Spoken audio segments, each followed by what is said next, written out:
오늘은 말씀하신 대로라는 그런 제목으로 하나님의 말씀을 함께 나누겠습니다. 우리는 지난주에 하나님께서 아브라함에게 언약을 주시고 그 언약의 표징으로 할례를 행하라고 하신 말씀을 통해서 할례의 의미에 대해서 우리가 함께 살펴보았습니다.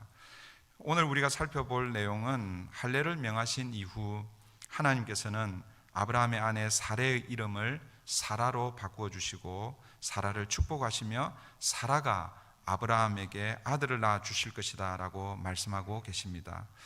우리는 이미 이 내용을 잘 알고 있기 때문에 대수롭지 않게 여길 수 있습니다. 그러나 오늘 본문이 중요한 이유는 하나님께서 아브라함에게 언약을 주실 때에 그동안에는 하나님께서 아브라함에게만 언약을 주셨습니다. 무슨 말인가 하면 하나님께서 아브라함에게 주신 언약이 창세기 오늘 본문을 포함해서 총 4번 등장하고 있습니다. 창세기 12장, 13장, 15장 그리고 오늘 본문인데, 특별히 지난주에도 말씀드렸지만 이 언약 크게 두 가지로 하면 씨에 대한, 후손에 대한 언약이고 땅에 대한 언약으로 이렇게 나눌 수 있다고 말씀드렸잖아요. 근데 특별히 씨에 대한 언약을 주실 때에 하나님께서 아브라함에게 내 몸에서 날 자라고 이렇게 말씀하셨습니다. 그러니까 하나님이 아브라함에게 언약을 주시는데 사라는 언급하고 있지 않습니다. 아브라함 내 몸에서 날 자다, 아브라함 몸에서만 날 자라고 그렇게 말씀을 하셨습니다. 여러분, 어쩌면 그것 때문에 사라도 아들을 기대했는데 당연히 자기를 통해서 날 거라고 기대했겠죠, 그죠? 그러나 기다리고 기다렸는데 자기의 몸에서 아이가 날 이 기미가 보이지 않습니다. 그러니까 어떻게 합니까? 아브라함에게 하갈을 안겨주는 거죠. 하갈을 안겨줬다는 것은 물론 자기 몸에서 아이가 나지는 않지만 누구를 통해서 나오는 거예요? 아브라함 몸에서 나오는 것입니다. 그래서 아마 사라가 기다리고 기다리다 못해서 아브라함에게 하갈을 그에게 주었는지도 모릅니다. 그런데 여러분, 오늘 본문은 하나님께서 사라의 몸을 통해서 아브라함 너에게 아들을 줄 것이다 라고 그렇게 말씀하고 있습니다. 창세기 12장, 13장, 15장에는 사라를 언급하고 있지 않는데 오늘은 사라를 언급하고 있습니다. 그러니까 아브라함과 사라를 통해서 함께 하나님의 언약을 이루시겠다라고 그렇게 하나님 말씀하시는 거예요. 이 언약을 이루기 위해서 하나님께서 먼저 하시는 일이 있습니다. 이렇게 사레의 이름을 바꾸어 주고 계신 것이죠. 사레의 이름을 어떻게 바꾸어 주고 계십니까? 오늘 15절입니다. 15절 보십시오. 하나님이 또 아브라함에게 이르시되 내 아내 사레는 이름을 사레라 하지 말고 사라라 하라. 사레에서 사라로 그렇게 이름을 바꾸어 주십니다. 여러분, 사레의 뜻, 원래 가지고 있었던 이 사레라는 뜻의 이름은 공주라는 그런 뜻이 있고 결혼을 하면 왕비라는 그런 뜻이 됩니다. 자연스럽게. 그런데 좀 더 정확하게 이야기하면 이 소유격이 붙어서 나의 공주 혹은 나의 왕비라는 그런 의미입니다. 그런데 사라로 이름이 바뀌었습니다. 사라는 어떤 뜻이 있습니까? 여러 민족의 어머니라는 그런 뜻입니다. 이 사라의 이름의 뜻이 16절에 소개가 되고 있죠. 16절을 다시 보십시오. 내가 그에게 복을 주어 그가 내게 아들을 낳아주게 하며 내가 그에게 복을 주어 그를 여러 민족의 어머니가 되게 하리니 민족의 여러 왕이 그에게서 나리라. 그러니까 여러분, 사레는 한 사람의 공주, 한 사람의 왕비였습니다. 그런데 하나님께서는 그 사레를 사라로 이름을 고쳐주시면서 여러 민족의 어머니가 될 것이다 라고 그렇게 말씀하시는 것입니다. 오늘 본문에서는 사레의 이름이 바꾸어졌지만 그 앞부분에 보면 우리가 그러니까 4개월 전에 우리가 이 말씀을 살펴보았는데 17장 1절부터 우리가 8절을 4개월 전에 살펴보았잖아요. 17장 5절에 보십시오. 5절에 보면 아브라함의 이름을 먼저 바꾸어 주셨습니다. 5절 보겠습니다. 이제후로는 내 이름을 아브라함이라 하지 아니하고 아브라함이라 하리니 이는 내가 너를 여러 민족의 아버지가 되게 함이니라. 아브라함의 이름을 먼저 바꾸어 주셨습니다. 아브라함을 아브라함으로 그렇게 바꾸어 주셨죠. 여러분, 아브라함의 뜻은 어떤 뜻의 이름이 있는가? 여러 이름이 있지만 가장 대표적인 게 존귀한 자라는 그런 뜻이 있습니다. 참 좋은 이름이죠. 아브라함 이렇게 부르면 많은 사람들이 이 사람은 존귀한 사람이구나 이렇게 생각할 그런 이름이라는 것이지요. 존귀한 사람이라는 것은 다른 사람들로부터 존경을 받는다라는 그런 뜻이 있고 명예를 가지고 있다라고 이렇게 우리가 해석할 수 있습니다. 이 말을 좀 더 의역을 하면 자기의 이름을 통해서 자기의 이름을 걸고 자기의 명예를 위해서 산다라고 이렇게 말할 수 있을 것입니다. 그런데 하나님은 이제 아브라함으로 사는 것이 아니라 아브라함으로 살라라고 이름을 바꾸어 주십니다. 자기의 명예를 위해서가 아니라 자기의 이름을 위해서가 아니라 이제는 많은 민족의 아버지가 되어 많은 사람들을 위해서 살라라고 그렇게 하나님이 이름을 바꾸어 주시는 것입니다.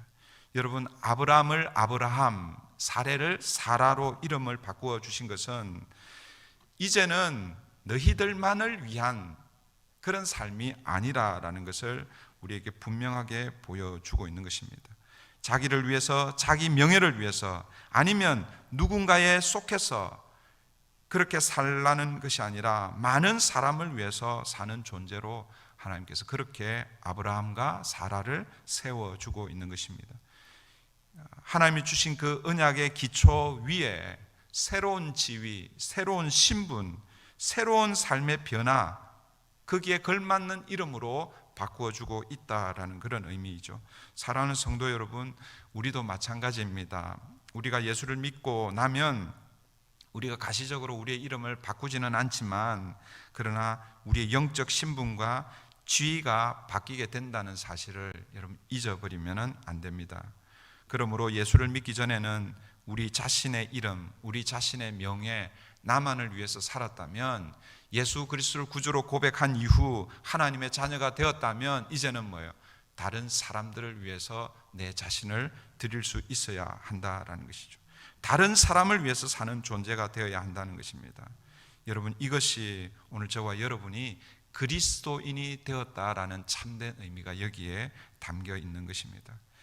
그런데 하나님께서 사라의 이름을 사라로 바꾸시고 사라를 복 주십니다. 그리고 사라를 통해서 하나님의 언약을 아브라함 너와 함께 이루어 갈 것이다 라고 그렇게 말씀하셨는데, 아브라함의 반응이 어떤가? 아브라함의 반응이 17절 18절에 소개가 되고 있습니다. 17절 18절입니다. 아브라함이 엎드려 웃으며 마음속으로 이르되 100세 된 사람이 어찌 자식을 낳을까? 사라는 90세니 어찌 출산하리요? 하고 아브라함이 이에 하나님께 아뢰되 이스마엘이나 하나님 앞에 살기를 원하나이다. 여러분, 아브라함의 반응이 무엇입니까? 마음속으로 어떻게 하고 있어요? 웃고 있습니다. 여러분, 이 웃음은 하나님께서 아브라함에게 사라의 몸을 통해서 아들을 주시겠다고 하신 그 약속이 너무 기뻐서 웃는 기쁨의 웃음이 아니죠. 어쩌면 지금까지 하나님을 믿어왔는데 하나님 무슨 말씀하십니까? 어쩌면 살짝 하나님을 의심하는 불신의 웃음, 혹은 이 인간이 하나님을 조롱 이렇게 할 수는 없겠지만 하나님 무슨 말도 안 되는 그런 말씀을 하십니까? 그런 웃음이 오늘 이 아브라함의 웃음 속에 담겨 있습니다. 하나님, 저하고 지금 장난하십니까? 이런 의미가 담겨 있다고 할 수 있겠죠. 여러분, 아브라함이 하나님을 지금 현재 믿지 못하고 있습니다. 아브라함이 왜 이렇게 여러분 반응하고 있습니까? 저는 여기에 두 가지 이유가 있다고 생각합니다. 오늘 본문이 우리에게 이 두 가지 이유를 소개해 주고 있는데, 그런데 이 두 가지 이유는 사실 우리에게도 그대로 나타나는 현상이라고 할 수 있습니다. 우리가 지금까지 하나님을 믿고 따르고 하지만, 그러나 여러분의 삶의 그 굴곡 가운데서 그 바닥을 칠 때에 하나님을 온전히 신뢰하지 못할 때에 어떨 때 그런가? 첫 번째, 아브라함이 이런 반응을 한 이유 무엇인가 하면, 여러분, 하나님이 지금 말씀하시는 그 하나님의 말씀, 그 말씀이 make sense가 되지 않는 것입니다. 이해가 안 되는 것이죠. 여러분, 하나님의 말씀이 이해가 잘 안 되면 하나님 말씀을 잘 믿으려 하지 않습니다. 아브라함이 엎드려 웃으며 마음속으로 뭐라고 말하고 있습니까? 하나님, 제가 100세입니다. 제 아내 사라는 99세입니다. 여러분, 이 말이 무슨 뜻입니까? 하나님, 우리는 아이를 낳을 수 있는 상황이 아닙니다. 우리에게는 불가능합니다. 이런 뜻이죠. 사랑하는 성도 여러분, 우리는 어떻습니까? 우리도 우리 생각에 하나님의 말씀이 이해가 되지 않거나 혹은 하나님의 말씀이 우리의 상황이나 환경과 너무 괴리가 너무 커서 그 하나님의 말씀을 아무리 붙들려고 해도 이거는 내 상황하고는 이게 맞지가 않은데 그런 생각이 들 때는 하나님의 말씀을 붙들 수가 없습니다. 하나님의 말씀을 믿을 수가 없는 것이죠. 지금 아브라함이 그런 상황에 있는 거예요.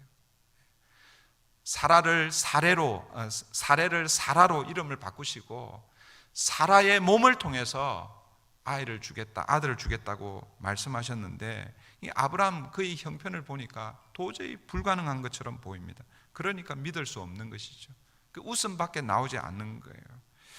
여러분, 두 번째 아브라함이 하나님 말씀을 믿지 못한 이유가 뭔가? 이 두 번째 이유는 첫 번째와 반대되는 그런 상황이라고 할 수 있습니다.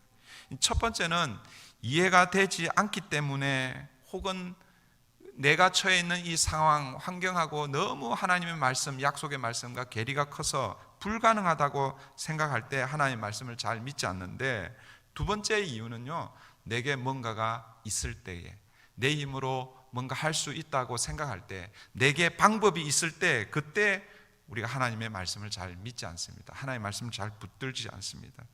여러분, 하나님이 아브라함에게 주신 언약을 이루는데 아브라함에게 있었던 한 가지 방법이 무엇입니까? 그게 이스마엘입니다. 여러분, 아브라함에게는 이스마엘이 있다는 거죠. 그러니까 다시 18절을 한번 보십시오. 17절에서 하나님, 제 나이가 100세고 사라의 나이가 90세입니다. 우리가 어떻게 아들 낳을 수 있겠습니까? 그렇게 마음속으로 말하고 나서 그 다음에 18절에 이렇게 하나님께 대놓고 얘기합니다.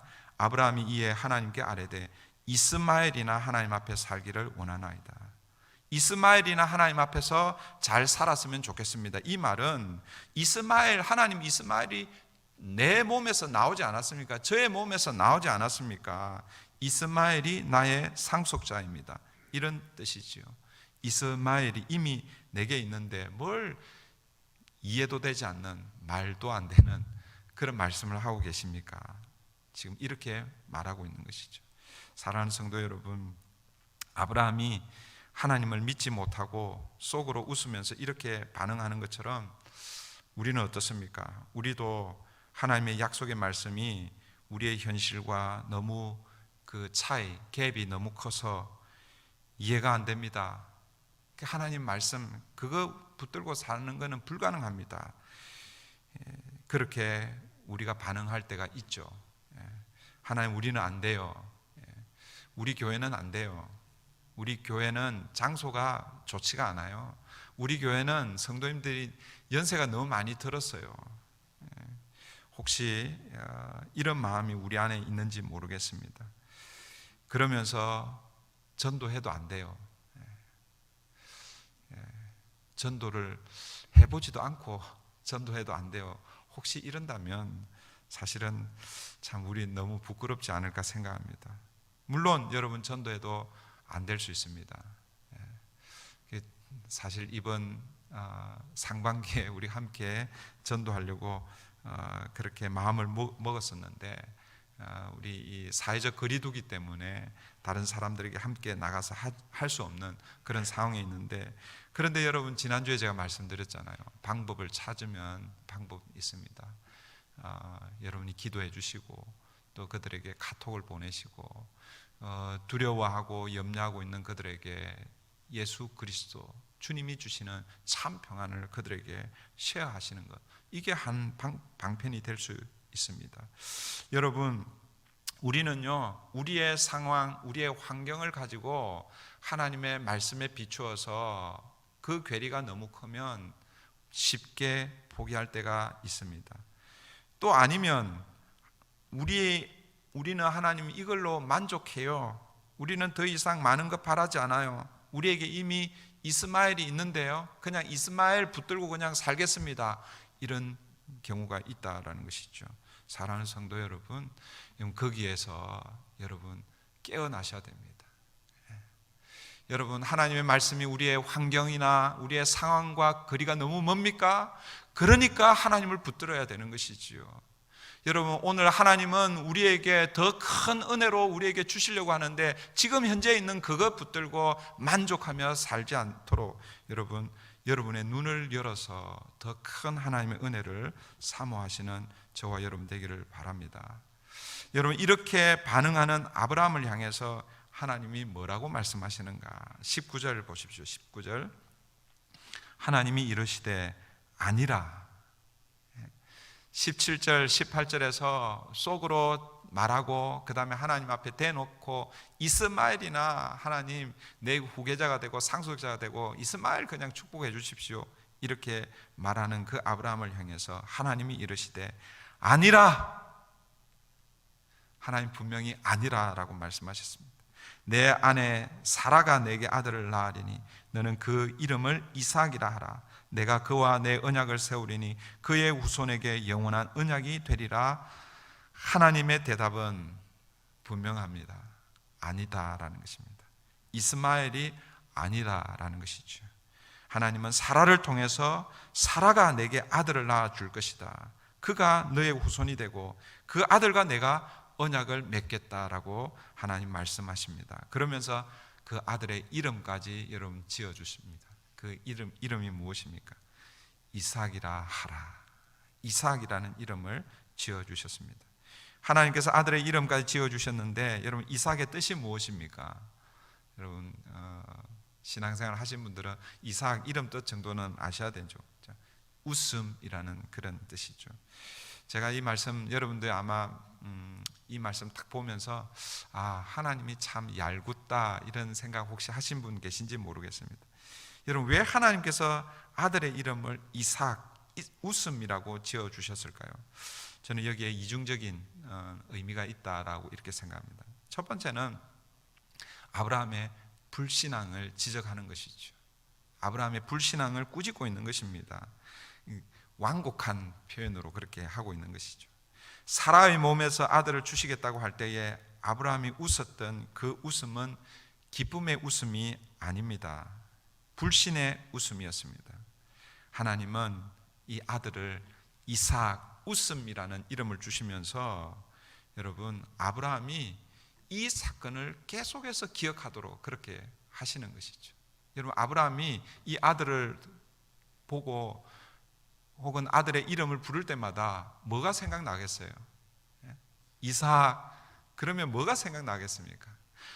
이 이삭이 태어나기 1년 전에 하나님께서 자기에게 구체적으로 이제는 그 전까지는 내 몸에서 그렇게 얘기하다가 이제는 사라의 몸을 통해서 아들을 주겠다고 했을 때, 그때에 하나님을 신뢰하지 못하고 그 하나님을 어쩌면 씩 비웃는 그런 자신의 그 모습이 이삭을 볼 때마다, 이삭을 부를 때마다 생각나지 않았겠습니까? 그래서 하나님이 얄궂은 거예요. 여러분, 하나님이 그럴 때가 있습니다. 그런데 또 한편으로 두 번째 이 이삭, 웃음이라는 이 이름을 주신 이유가 무엇이겠습니까? 극한 상황 가운데서, 불가능한 상황 가운데서 하나님의 약속이 반드시 이루어짐을 이 이삭을 통해서 보여주는 것이죠. 그 이삭을 통해서 뭐예요? 예상치 않은 그런 기쁨을 하나님께 주신 것을 늘 생각하라고 이삭이라는 이름은, 웃음이라는 이름을 주신 것입니다. 하나님의 말씀이 성취될 때 그 아들로 인해 주어지는 기쁨의 웃음. 여러분, 이삭이 태어났을 때에 아브라함이 그 수치스러운 그 과거뿐만 그거보다는 이 아들을 가진 그 기쁨의 그 감격이 더 컸을 것입니다. 아브라함만 웃었을까요? 사라도 웃었을 것입니다. 저는 아브라함과 사라만 웃은 게 아니라 하나님도 빙그레 웃지 않았을까 생각합니다. 이삭으로 인해서 아브라함과 사라, 하나님 모두가 다 웃게 되는, 여러분, 이게 우리의 믿음의 여정 가운데 우리의 삶에서 하나님의 말씀을 붙들고 사는 그 삶의 현장에서 그 말씀을 붙들고 그 말씀이 성취될 때 얻게 되는 그 기쁨, 그것이 우리의 웃음을 통해서 드러날 것입니다. 여러분, 이것이 이삭의 이름이 가진 참된 의미라고 생각합니다. 사랑하는 성도 여러분, 하나님의 말씀을 붙들고 순종하면 이런 참된 기쁨의 웃음이 우리에게 찾아오는 줄 믿습니다. 여러분의 삶에 이런 기쁨의 웃음이 넘쳐나기를 바랍니다. 아브라함을 향하신 이 하나님의 언약은 여러분, 아브라함의 환경이나 아브라함이 처해 있는 형편에 좌우되지 않았습니다. 심지어는 아브라함이 그 살짝 그 순간 살짝 하나님을 불신하는 그 불신에도 여러분, 하나님의 언약은 흔들리지 않았습니다. 아브라함의 그 불신과 아브라함이 처해 있었던 그 환경과 상관없이 하나님은 하나님의 언약을 이루어 가셨습니다. 시편 33편 9절에 보시면 그가 말씀하심에 이루어졌으며 명령하심에 견고히 섰도다. 다시요, 시편 33편 9절입니다. 33만 9절 그렇게 외우시면 좋은데 시편 33편 9절입니다. 그가 말씀하심에 이루어졌으며 명령하심에 견고히 섰도다. 하나님이 말씀하시면 이루어지는 것입니다. 하나님이 명령하시면 견고히 서는 것입니다. 우리의 상황과 우리의 형편과 우리의 믿음 없음 상관없이 하나님이 말씀하시면, 하나님이 명령하시면 그 말씀대로 이루어지는 것이라는 것이죠. 오늘 우리도 우리의 믿음이 연약해서 때로는 아브라함처럼 씩 하나님을 비웃을 때가 있을 것입니다. 그러면서 하나님, 제게는 이스마엘이 있습니다. 그냥 이 이스마엘만 그냥 붙들고 그냥 여기에 만족하며 살겠습니다. 그렇게 여러분 할 수가 있습니다. 그러나 우리를 향하신 하나님의 약속은 우리의 환경이나 우리가 처해 있는 상황, 우리의 연약한 믿음과 상관없이 하나님은 우리를 사용하셔서 하나님의 말씀을 이루어 주실 줄 믿습니다. 그분이 우리 하나님이시죠. 창세기 17장에 하나님은 어떤 분이신가? 한마디로 요약하면 하나님은 전능하신 하나님, 전능의 하나님인 것이죠. 우리가 그 하나님을 믿는 것입니다. 마지막으로 오늘 본문이 우리에게 주시는 마지막 도전이 있습니다. 22절을 보십시오. 22절. 하나님이 아브라함과 말씀을 마치시고 그를 떠나 올라가셨더라. 하나님이 아브라함에게 나타나셔서 다시 창세기 12장에 주셨던 그 언약을, 이제는 그 언약, 창세기 12장에 주셨던 그 언약이 희미했습니다. 그 희미했을 때도 아브라함은 그 언약을 붙들고 자기 고향 본토 친척 아비집을 떠났죠. 그 하나님의 언약이 처음에는 좀 희미하게 주어졌지만 오면서 점점 분명해지고 선명해지는데, 오늘 17장에서는 이제 사라를 통해서 주시겠다라는 분명하게 하나님의 말씀을 주시고 나서 하나님이 어떻게 하십니까? 떠나 올라가셨습니다.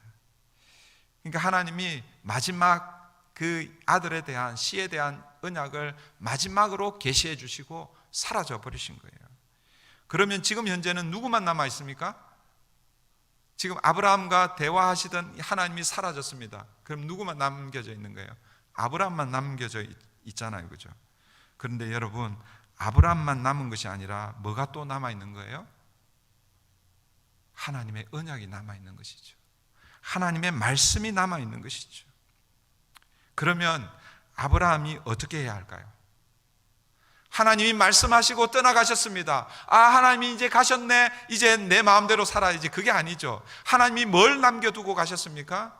하나님의 말씀, 언약을 남겨두고 가셨습니다. 그러면 아브라함에게는 두 가지 선택이 있는 것이죠.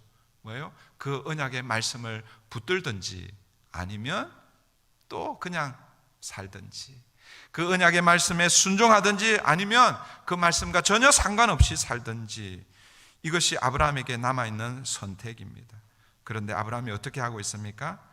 당연히 순종하고 있죠. 23절 보십시오. 23절 이에 아브라함이 하나님이 자기에게 말씀하신 대로, 하나님이 자기에게 말씀하신 대로, 자기에게 언약하신 대로, 말씀을 남겨주신 그 말씀대로 이날에 그 아들 이스마엘과 집에서 태어난 모든 자와 돈으로 산 모든 자 곧 아브라함의 집 사람 중 모든 남자를 데려다가 그 포피를 베었으니, 계속해서 27절 마지막까지 이어지는 말씀은 하나님께서 명령하신 그 언약의 표징인 이 할례를 행하고 있다라는 말씀이 기록되어 있습니다. 무슨 말을 하고 싶은 것입니까? 불신의 웃음에 반응을 보였던 아브라함이 하나님의 뜻이 명확해지자, 분명해지자, 처음에는 비록 머리로 다 이해할 수 없고 가슴으로 당장 받아들이지 못했지만, 그러나 아브라함은 하나님의 말씀인 것을 깨닫고 즉각적으로 순종하고 있음을 오늘 본문이 우리에게 보여주고 있습니다. 23절이 어떻게 시작하고 있습니까?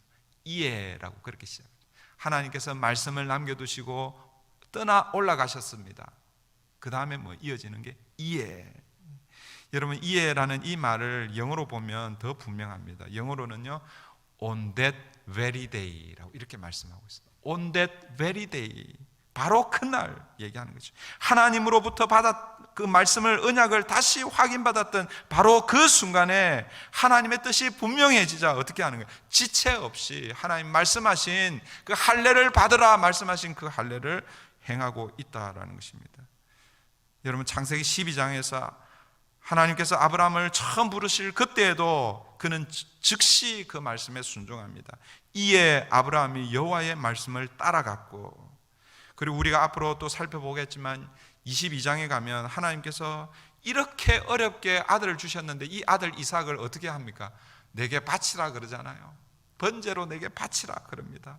그때에도 아브라함이 아침에 일찍이 일어나 그 하나님의 말씀에 순종하고 있습니다. 믿음의 사람 아브라함의 진면목이 바로 여기에 있는 것이죠. 이에 on that very day, 하나님의 말씀을 받으면 때로는 우리가 이해가 되지 않을 때도 있습니다.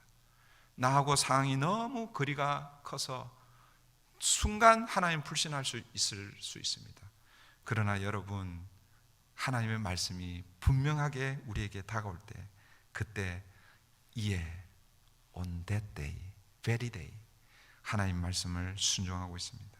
사랑하는 성도 여러분, 우리는 인간이기 때문에 오늘 본문의 이 아브라함처럼 하나님의 뜻을 잘 이해하지 못하고 또 오해할 수 있습니다.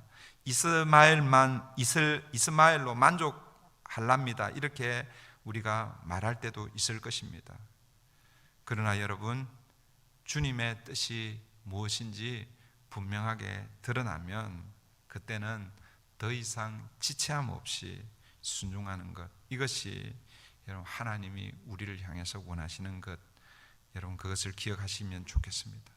사랑하는 성도 여러분, 하나님의 말씀이 진짜 하나님 말씀 되는 것, 그것은 그 말씀을 붙들고 순종할 때 하나님의 말씀이 진짜 하나님 말씀 되는 것입니다. 우리가 기록된 이 말씀을 우리가 하나님의 말씀이라고 그렇게 말하잖아요. 제가 이것이 하나님의 말씀입니다. 아무리 여러분 설명하고 강조해도 이 말씀을 붙들고 살지 않으면 여러분, 기록된 이 하나님의 말씀은 그냥 말 그대로 기록된 말씀입니다. 문자, 글자에 불과할 것입니다. 아브라함은 하나님께서 말씀하신 대로, 오늘 설교의 제목 말씀하신 대로 순종하고 있습니다.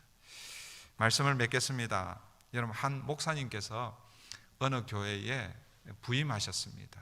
저도 이제 우리 교회 부임한 지 이제 한 달, 이제 두 달이 지나면 2년이 되는데, 이 목사님이 어느 교회에 부임을 했는데 첫 설교를 했습니다. 첫 설교를 했는데 이 설교가 너무 좋은 거예요. 모든 성도들이 그 설교의 은혜를 받았어요.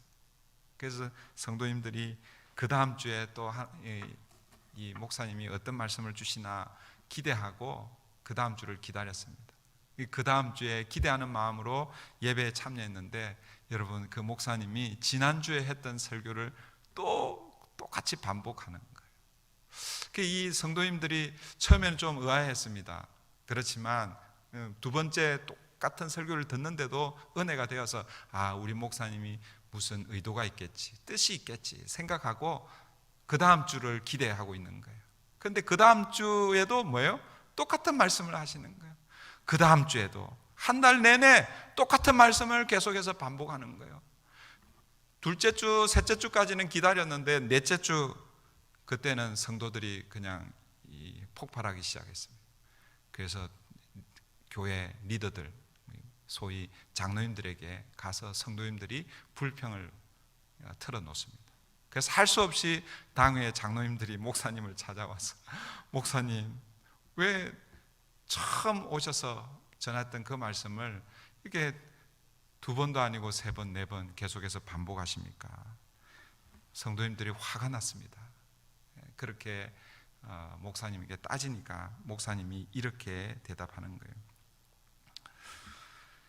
제가 처음 설교했을 때 그 설교, 그 말씀을 제가 우리 성도님들을 바라보니까 그 말씀을 붙들고 사는 분들이 별로 없는 것 같아서 두 번째에도 그 말씀을 전했습니다.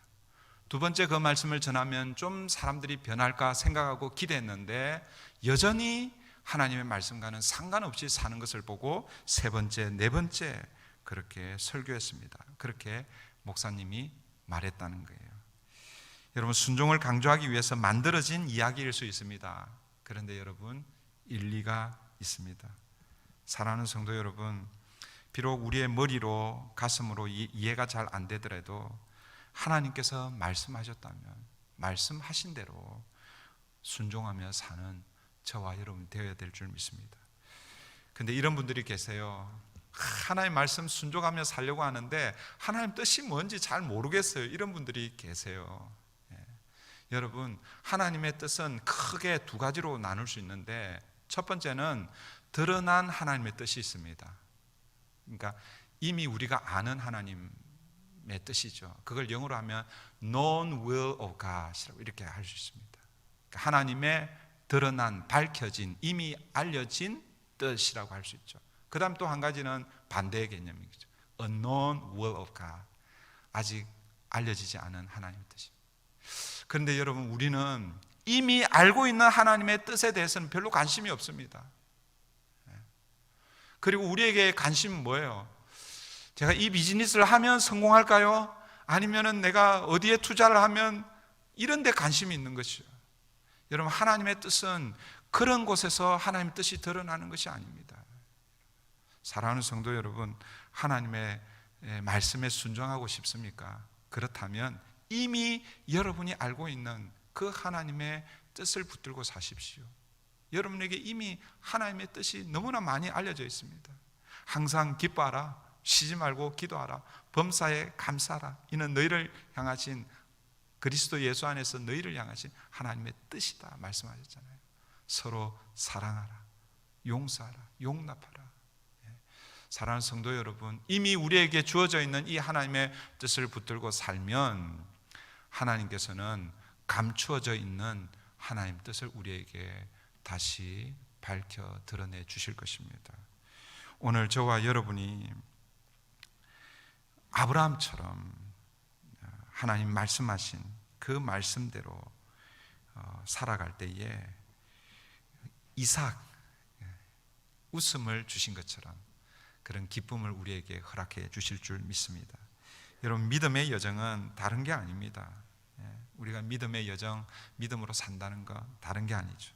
하나님이 말씀하신 대로 그 말씀을 붙들고 순종하는 것, 이것이 믿음의 여정입니다. 저를 한번 따라하겠습니다. 말씀하신 대로 순종하겠습니다. 기도하겠습니다.